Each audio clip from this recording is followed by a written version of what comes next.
एक बार की बात है, एक छोटे से शहर में एक परिवार रहता था जिसमें रमेश और उसकी माँ बेहद खुशी से जीवन व्यस्त कर रहे थे। रमेश ऑटो चलाता था और उससे जो भी आमदनी होती थी माँ बेटे खुशी खुशी उससे गुजारा करते थे। एक दिन उसकी मौसी रमेश के घर आई। उसने रमेश की माँ से रमेश की शादी के बारे में बात की, जिससे सुनकर माँ बहुत खुश हो गई। अब रमेश के लिए एक अच्छी लड़की की तलाश शुरू होती है। कुछ ही दिनों में रमेश की मौसी को रूपा नाम की एक लड़की मिली, जो देखने में बेहद खूबसूरत थी। रमेश को भी रूपा बहुत पसंद आई और दोनों ने शादी कर ली। शादी के बाद कुछ दिन बेहद खुशी से बीते, लेकिन रमेश और उसकी माँ को रूपा के बारे में ये नहीं पता था कि रूपा कितनी लालची लड़की है। रूपा ने शादी के कुछ दिनों बाद ही अपने रंग दिखाना शुरू कर दिया था। वह महीने में कई बार किटी पार्टी जैसे समारोह में जाने लगी, जिसके लिए रूपा हर पार्टी के नए कपड़े और कीमती जेवर पहनती थी। जब रूपा के नए गहने और कपड़े ख़त्म हो जाते थे, तब रूपा अपने पति की कमाई से नए कपड़े और गहने खरीद लेती थी, जिससे रमेश के घर में झगड़ा शुरू हो गया था।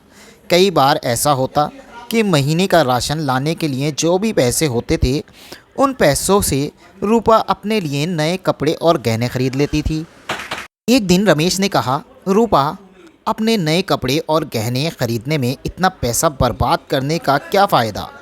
आपको सोचना चाहिए कि आपके पति की इतनी कमाई नहीं है कि आप एक महीने में 10 बार किटी पार्टी में जाने के लिए नए नए आभूषण और कपड़े खरीद कर पैसे खर्च करें।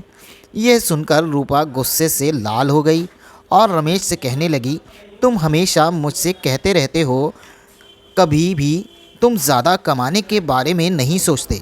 यदि तुम ज़्यादा ऑटो रिक्शा चलाते तो ज़्यादा कमाई होती और आज मैं आराम से नए नए कपड़े पहन सकती थी। ये कहकर रूपा अपनी सास के पास जाती है और कहती है, माँ जी, जो गहने आपके पास हैं मुझे दे दो, मैं इसे पहनकर पार्टी में जाऊंगी। रमेश की माँ ने पूरी बात सुनने के बाद कहा कि पुराने ज़माने में सभी बहुएं अपने जेवर सास को देती थी, लेकिन तुम मुझसे गहने मांग रही हो। रूपा ने कहा, तुम गहनों का क्या करोगी, मुझे दे दो। अंत में रमेश की माँ ने भी अपने सारे गहने रूपा को दे दिए और रूपा उन गहनों को पहनकर किटी पार्टी में चली गई। इधर रूपा के जाने के कुछ देर बाद ही घर में रमेश की मौसी आ गई। उसने रमेश की माँ से रूपा के बारे में पूछा तो माँ ने रूपा के बारे में सारी बातें बताई। यह सुनकर मौसी ने रूपा को सबक सिखाने की सोची। रूपा की सास भी इस खेल में शामिल हो गई। रमेश की चाची घर का सारा राशन और सामान अपने घर ले गई और थोड़ी देर में अपने सारे गहने और नए कपड़े ले आई। गहने और कपड़े लाकर उन चीज़ों को घर की अलमारी में और कुछ को रसोई में रख दिया और अपने घर जाने लगी। जाते समय रूपा की सास से कहा, जब रूपा घर आएगी तो ये जेवर देखकर वह तुमसे कुछ पूछेगी, तुम उसका अच्छे से उत्तर देना। उसके कुछ ही समय बाद रूपा किटी पार्टी से घर आई और अपनी अलमारी में सभी नए गहने देखकर बहुत खुश हुई। लेकिन शाम को जब रूपा रसोई में खाना बनाने गई तो उन्हें फिर से राशन के डिब्बे में नए गहने मिले, जिसे पाके रूपा की खुशी का कोई ठिकाना नहीं था। लेकिन जब रूपा ने किचन में राशन की तलाश की तो उसे कुछ नहीं मिला, जिससे वह परेशान हो गई और अपनी सास के पास गई और पूछा कि माँ जी, किचन का राशन कहाँ गया। तब सास ने कहा, बहू, आपको गहने और कपड़े सबसे ज़्यादा पसंद है, इसलिए आज मैंने का सारा राशन और सामान बेचकर आपके लिए नए गहने और कपड़े खरीद लिए। अब आप इसे पहन सकती हो और पार्टी में जा सकती हो।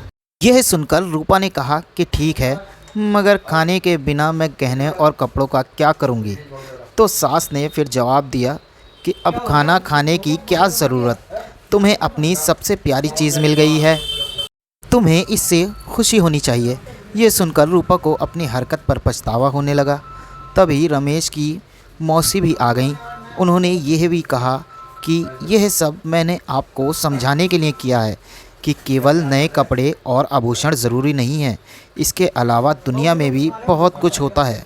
और अगर आपको नए गहने और कपड़े पहनने का इतना शौक है तो आप खुद क्यों नहीं कमाते और उस पैसे से ये सारी चीज़ें खरीद लेते।